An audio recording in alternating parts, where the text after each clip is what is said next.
Hello everybody, I welcome you to IES master platform. और आज हमारा यहाँ आने का जो पर्पस है वो ये है कि चूँकि इंजीनियरिंग सर्विसेज एग्जामिनेशन का मेंस एग्ज़ाम कंप्लीट हो चुका है और हम लोगों ने जिस दिन एग्ज़ाम हुआ उसी के अगले डे मॉर्निंग 6 o'clock को पेपर 1 और पेपर 2 दोनों का डिटेल्ड सॉल्यूशन अपलोड कर दिया था। इस सॉल्यूशन को अपलोड करते समय हमने कुछ चीज़ों की एनालिसिस की थी। वो एनालिसिस हम आप लोगों के साथ शेयर करना चाहते हैं। इसके अलावे जो यहाँ आने के बाकी एजेंडा पॉइंट्स हैं वो आप यहाँ पे देख सकते हैं। हमारा सबसे पहला पॉइंट ये है कि subject wise weightage EAC mains examination में क्या था, उनमें थ्योरी और न्यूमेरिकल का क्या क्या प्रोपोर्शन था, कितने मार्क थियोरिटिकल क्वेश्चन थे, कितने मार्क न्यूमेरिकल क्वेश्चन थे। तीसरी बात, जो वेरियस क्वेश्चंस आए थे उनमें क्या कैटेगराइजेशन था एज पर इजी, मीडियम एंड हार्ड, किस बेसिस पे हम लोगों ने क्वेश्चंस को क्लासिफाई किया इजी, मीडियम, हार्ड, वो हम डिस्कशन करेंगे। और उसके बाद क्या एक्सपेक्टेड आप कट ऑफ इंटरव्यू कॉल के लिए एक्सपेक्ट कर सकते हैं वो हम लोग डिस्कस करेंगे। And apart from that there are few other points will when Sam sir will also discuss.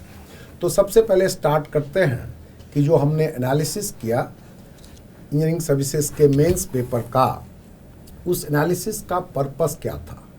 तो पर्पस ये था कि एग्ज़ाम देने के बाद जो मोस्ट ऑफ द स्टूडेंट में ये एक दुविधा होती है कि मेरा परफॉर्मेंस किस तरह का था।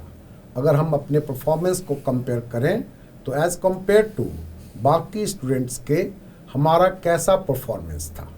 तो इसके लिए ये ज़रूरी है कि चूँकि IAS मास्टर के पास हज़ारों स्टूडेंट्स का बैकग्राउंड और उनका रिस्पॉन्स अवेलेबल होता है, on that basis we can guide you कि आपका क्या परफॉर्मेंस था और आपको अब फर्दर क्या एक्शन लेना चाहिए। तो सबसे पहले हम एनालिसिस के पार्ट में जाते हैं। हमने क्वेश्चंस की एनालिसिस की हर एक पेपर की और उसको इजी, मीडियम और हार्ड में कैटेगराइज किया। इजी किस बेसिस पे किया और मीडियम, हार्ड किस बेसिस पे किया, पहले वो कैरेक्टराइजेशन डिस्कस करते हैं। इजी क्वेश्चन वो थे जो आप क्लास नोट्स को में जो डायरेक्टली डिस्कस क्वेश्चन है, जो क्लास में क्वेश्चन करवाए गए वो आपने बहुत ही इजीली सॉल्व किए होंगे, बार बार उसको रिवाइज किया होगा और उस बेसिस पे जो भी क्वेश्चंस आए जो कि सॉल्व किए जा सकते थे उनको हम इजी में कैटेगराइज करते हैं। मीडियम क्वेश्चन वो था जो हमने थोड़ा लेस फ्रिक्वेंटली स्टडी किया होगा। लेस फ्रिक्वेंटली का मतलब कॉन्सेप्ट बताया गया होगा, बट वो चूँकि पहले इतने ज़्यादा नहीं आए हुए हैं तो आप लोगों ने उनके ऊपर इतना ध्यान नहीं दिया, लेकिन उनका कॉन्सेप्ट आपको पता होगा उन क्वेश्चन का और आप थोड़े एफर्ट से उसको सॉल्व कर सकते हैं। हार्ड वो क्वेश्चन है जो कि बहुत ही ज़्यादा इनफ्रिक्वेंट है या फिर जितना मार्क्स एलोकेटेड है उस क्वेश्चन के लिए वो जस्टिफाइड नहीं है उन क्वेश्चन को सॉल्व करने के लिए। इस बेसिस पे हमने हार्ड, मीडियम और इजी डिस्कस किया। अब अगर वेटेज वाइज देखें तो हमने यहाँ पे इस स्लाइड में आपको ये स्लाइड मिल जाएगा। पेपर 1 में किस सब्जेक्ट में कितने मार्क्स आए, उनका वेटेज क्या था और उनमें क्वेश्चंस थ्योरेटिकल और न्यूमेरिकल में और इजी, मीडियम, हार्ड में किस बेसिस पे था। सपोज फॉर एग्जांपल अगर हम BMC देखते हैं तो हमारे पास थ्योरेटिकल क्वेश्चन थे easy 22 marks, moderate 32 marks, hard 42 marks, numerical कुछ नहीं था। लेकिन अगर RCC देखते हैं तो थ्योरेटिकल 12 मार्क्स था जो इजी था और न्यूमेरिकल 60 मार्क्स था जो इजी था। बाकी मॉडरेट में 0 और हार्ड में 12 मार्क्स के न्यूमेरिकल थे। इस बेसिस पे you will get this slide and you will see that क्या वेटेज था इजी, मीडियम एंड हार्ड के मुताबिक। सिमिलरली हमने ये डिटेल एनालिसिस का पेज है, that is not required for you, although you will get it. Next हमारे पास यही काम हमने पेपर 2 के लिए किया कि किस किस सब्जेक्ट में क्या वेटेज था, कितने मार्क्स थे, क्या कैटेगराइजेशन था। Once you go through this you will get to know कि किस तरह का क्या कैटेगराइजेशन था। अब पॉइंट यहाँ पे आता है कि कोई स्टूडेंट ये पूछेगा कि हमारा क्या मार्क्स आ सकता है या क्या एक ऑप्टिमम मार्क्स था।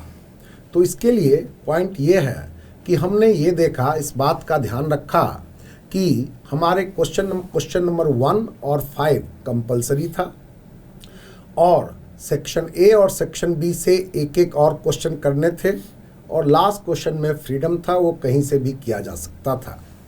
इसमें कोई आदमी अगर अपने 100% एफिशिएंसी से काम करे, अगर हम ये माने कि वो 100% एफिशिएंसी से काम कर रहा है, कहने का मतलब वो कोई कैलकुलेशन मिस्टेक नहीं करता है, वो वही क्वेश्चन सेलेक्ट करता है जो बहुत इजीली और बहुत कम टाइम में सॉल्व किए जा सकते हैं।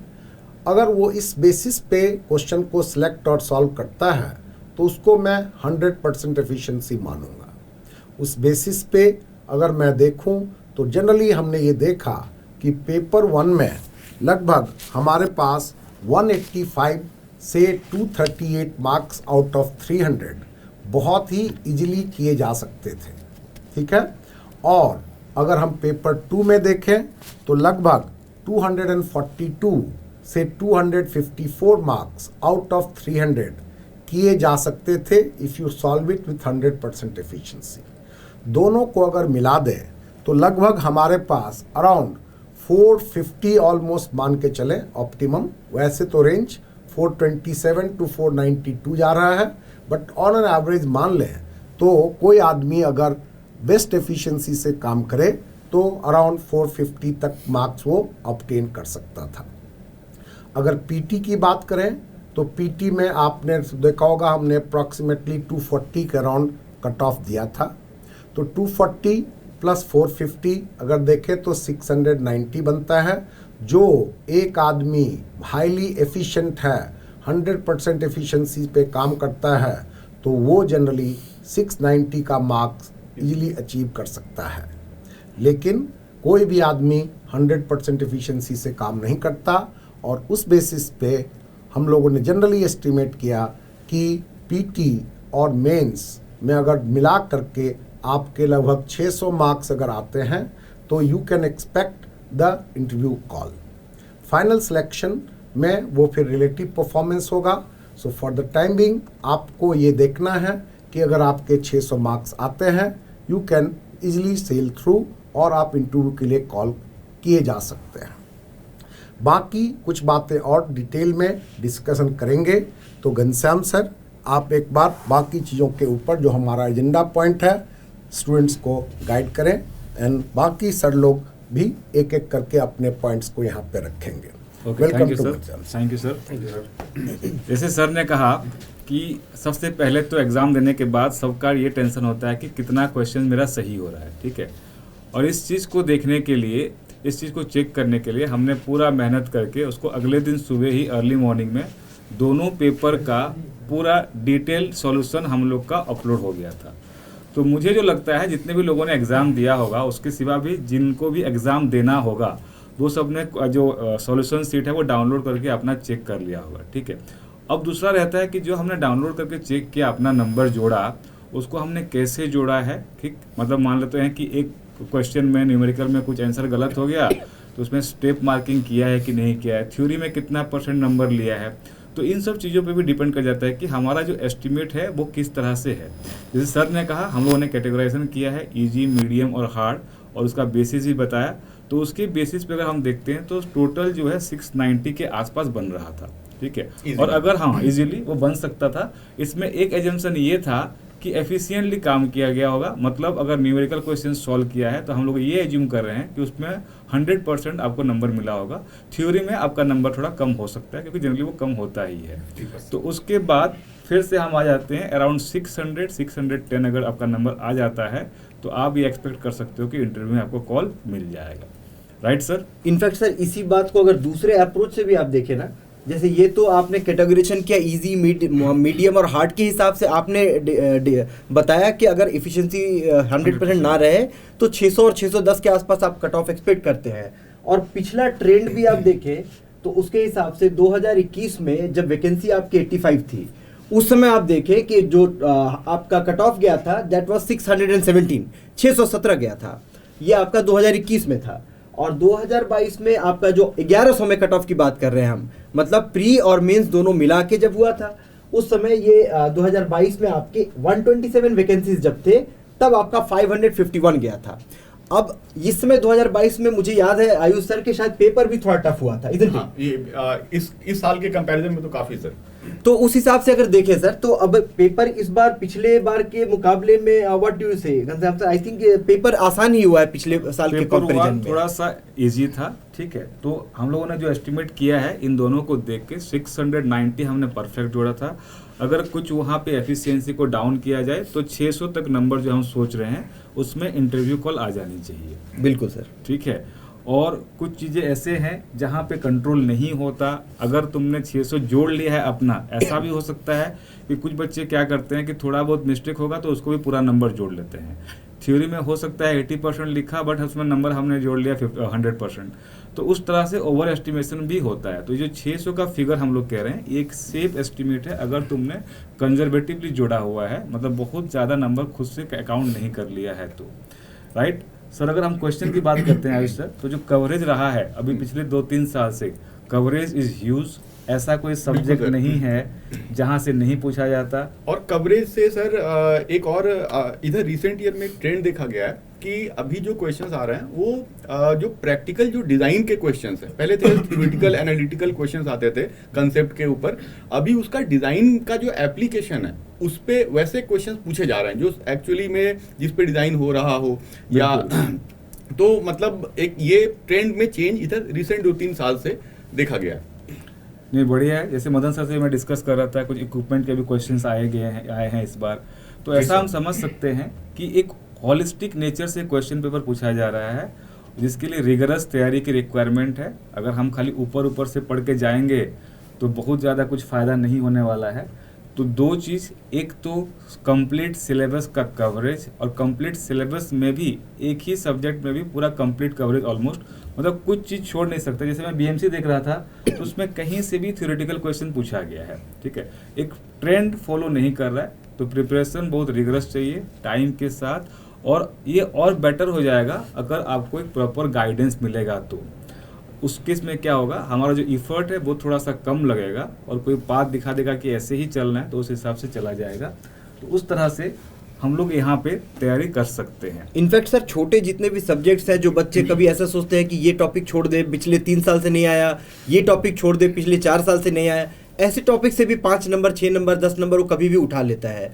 तो ये हमेशा बेनिफिट होता है उन बच्चों को जो हमेशा थॉरोली पूरा सिलेबस कवर करने के पीछे जो जाते हैं, उनको हमेशा ये बेनिफिट रहता है कि उनके मार्क्स कंपेयर टू अदर्स हमेशा ज़्यादा आने के चांसेस रहते हैं। अच्छा सर, ये जैसे अभी जो लोग दे चुके हैं पेपर और जो लोग अभी प्रिपेयर कर रहे हैं, उनके दिमाग में ये कन्फ्यूजन रहता है कि आगे फर्दर क्या अप्रोच रखना है, तो उसके बारे में अगर आप थोड़ा सा कुछ गाइड करें।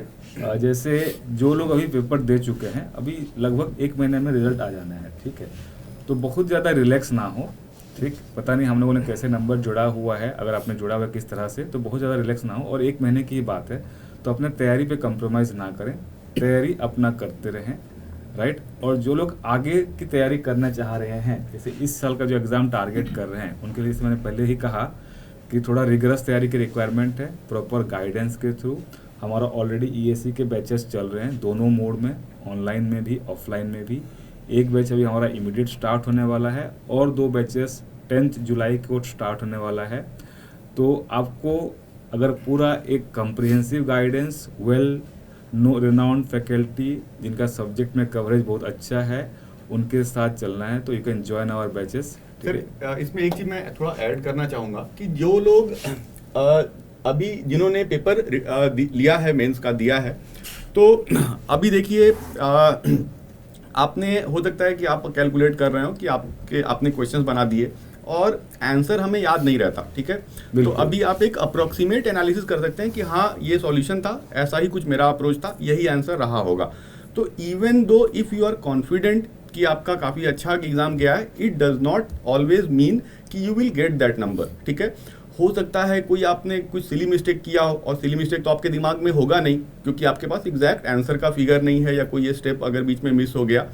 तो मेरा जो सजेशन हमेशा से रहा है और वो अभी भी यही है कि आपका पेपर चाहे जैसा गया हो, you should not stop your preparation. Right. अभी से ही आप अगले साल के प्री के लिए प्रिपेयर करते रहें। उस जो आपका पेस था, जो जिस रेट से आप पढ़ रहे थे, उसको आप उसी रेट से, कुछ दिन की ही बात है, ये ज़्यादा दिन की बात नहीं है, अभी 1-2 महीने में सारा क्लियर हो जाएगा, उतने समय तक आप उसी पेस से करते रहें। क्योंकि ये अगर आप छोड़ देंगे ओवर कॉन्फिडेंस में या किसी भी और कारण से, तो फिर हो सकता है कि आप एक तो पहले शॉक लगेगा आपको, अगर आपका नहीं हुआ तो आपका एग्जाम बहुत अच्छा गया, आप एक्सपेक्ट भी कर रहे थे सॉल्यूशन, और नहीं हुआ तो एक आप शॉक में चले जाएंगे। उस शॉक से निकलने के बाद जब आप वापस इस रेस में आएंगे तो आप देखेंगे कि बाकी जो नए लोग थे वो भी हो सकता है आपसे आगे चले गए हों। तो जब तक ये कंफर्म नहीं होता कि आपका हो गया, आपके पास रिटन के मार्क्स हैं, तब तक आपको उसी पेस से तैयारी करते रहनी है। तो मैं इसमें ऐड करना चाहूँगा, सर ने बहुत ठीक बात बोली है। जैसे मेंस का जो क्वालिफिकेशन मार्क्स होता है, जिनकी इंटरव्यू कॉल आती है, उसमें अगर आप गैप देखेंगे तो जिसके मिनिमम मार्क्स है उसे अराउंड 200 में से 180-190 नंबर लाने पड़ते हैं, जो कि इजीली पॉसिबल नहीं है। प्लस मार्किंग आपका मेंस में कितना टफ होता है, आपका आंसर राइटिंग स्किल्स कैसी है, उसके बेसिस पे आपको मार्क्स मिलेंगे। प्लस इंटरव्यू स्किल के बेसिस पे भी आपको वैसे ही मार्क्स मिलेंगे। तो अभी आप श्योर नहीं हो सकते हैं कि अगर आपकी इंटरव्यू कॉल आ भी रही है तो फाइनल सिलेक्शन आप परफेक्टली करवा पाएंगे। इसके लिए आपको अपनी प्रिपरेशन, जैसे आयुष सर ने बताया, कि कंटिन्यू रखनी है, और हो सकता है कि इस बार अगर आप कुछ मार्क्स से लैग कर रहे हैं तो अगली बार प्रीलिम्स में एडवांटेज लेके एक अच्छी रैंक गेन कर पाए। राइट, सही है। ये तो समराइज करें तो ये हो सकता है कि हमारा जो बच्चों के लिए सजेशन है, अभी जो लोग एग्ज़ाम दिए हैं उनके लिए सजेशन ये है कि वो लोग अपना तैयारी कंटिन्यू करें, और जब तक फाइनल सिलेक्शन नहीं ले लेते तब तक रिलैक्स ना हो, ठीक है। नहीं तो क्या होता है, अगर 15 दिन का भी गैप हो गया तो लेवल में करीब 20 से 30% का गिरावट हो जाएगा, अब फिर से वहाँ से स्टार्ट करना पड़ेगा। सर अभी हमने ये तो डिस्कस कर लिया कि जो लोग इस बार मेंस जिन्होंने दिया है उनका आगे का अप्रोच क्या होगा। अब मैं अंसारी सर से चाहूंगा कि वो एक बार उन लोगों के लिए भी थोड़ा गाइडेंस कर दें जो लोग 2024 के लिए प्रिपरेशन कर रहे हैं, उनका प्रिपरेशन कैसा होना चाहिए, कवरेज क्या है। जैसे इस बार सर इरिगेशन का एक भी क्वेश्चन नहीं आया था, तो क्या ये एक नॉर्मल ट्रेंड है या किसी सब्जेक्ट को छोड़ा भी जा सकता है क्या अगले साल के लिए? इस पे थोड़ा सर, जहाँ तक नए बच्चों की बात है जो अभी सेमेस्टर पास आउट होके आ रहे हैं, उनके लिए ये बड़ा ऑप्टिमम टाइम है। और ये जो आप ट्रेंड की बात कर रहे हैं, ये ट्रेंड तो हमेशा ईएस का फिक्स नहीं रहता है, दे यूज टू चेंज इट। कभी किसी पर्टिकुलर सब्जेक्ट से बहुत कम कर देते हैं, थोड़ा बढ़ा भी देते हैं। सो ये बताना बहुत मुश्किल है कि आने वाले समय में इरिगेशन से फिर नहीं पूछेंगे, because they are doing it frequently. अब जो नए बच्चे हैं उनके साथ एक ये दिक्कत है कि जब वो कॉलेज से निकलते हैं वो ये सोचते हैं कि हम कर नहीं सकते हैं। बट मुझे ऐसा लगता है कि अब जो ऑप्टिमम टाइम पीरियड के हिसाब से जो ऑप्टिमाइज्ड कंडीशन है, अगर वो बढ़िया एक कोर्स पकड़ें जहाँ पर सब कुछ पहले से ही प्री डिटरमाइन करके एक सजाया गया है और उनको एक समझा के पढ़ाया जा सकता है, और फिर बाकी जो टेस्ट सीरीज वगैरह लिखना है पूरा एक करिकुलम ढंग से हो, तो इस ऑप्टिमम टाइम पीरियड में बल्कि बहुत अच्छे से किया जा सकता है। व्हाट डू यू से सर? बिल्कुल, क्योंकि बहुत टाइम अगर ज़्यादा होता है तो हम रिलैक्स हो जाते हैं। जैसे 2 साल तैयारी कर रहे हैं तो पहले साल ऐसे ही काट दिया हमने, दूसरे साल आते हुए थोड़ा सा हमको सीरियसनेस आया। तो ये ज़रूरी नहीं है कि ज़्यादा टाइम तैयारी करेंगे तो अच्छा हो ही जाएगा। कम टाइम में भी, ऑप्टिमम टाइम में भी, लिमिटेड टाइम में भी बहुत अच्छा तैयारी होगा। तुम हमेशा फोकस रहोगे, डेविएशंस कम होगा। तो अभी अगर कॉलेज से निकल रहे हैं या जस्ट निकलने वाले हैं तो आप लोग 100% तैयारी कर सकते हैं इस साल को टारगेट करते हुए। इनफैक्ट इसके लिए जो हमारा नया बैच है that is going to be announced from the 10 July, वो आप चाहे तो उसको भी ऑफलाइन बैच भी है और ऑनलाइन बैच भी है, आप इसको चाहे तो ज्वाइन कर सकते हैं। यस, अगर आपको एक कंसोलिडेटेड फॉर्म में जो सबसे अच्छे फैकल्टी हैं उनके साथ पढ़ना है और ईएस को टारगेट करते हुए इस साल का अगर आगे बढ़ना है तो आप लोग हमारा कोर्स जो भी आ रहा है 10 तारीख को, दोनों मोड में है, ये ऑफलाइन में भी है ऑनलाइन में भी है, इसमें एनरोल कर सकते हैं and you can proceed further. So I think sir हम लोग की तरफ से आज के लिए इतना ही है। बिल्कुल sir. Okay, thank you very much. Thank you. Best of luck to everyone, have a good day. Yes, और थैंक यू वेरी मच, आप लोगों ने टाइम दिया इतना।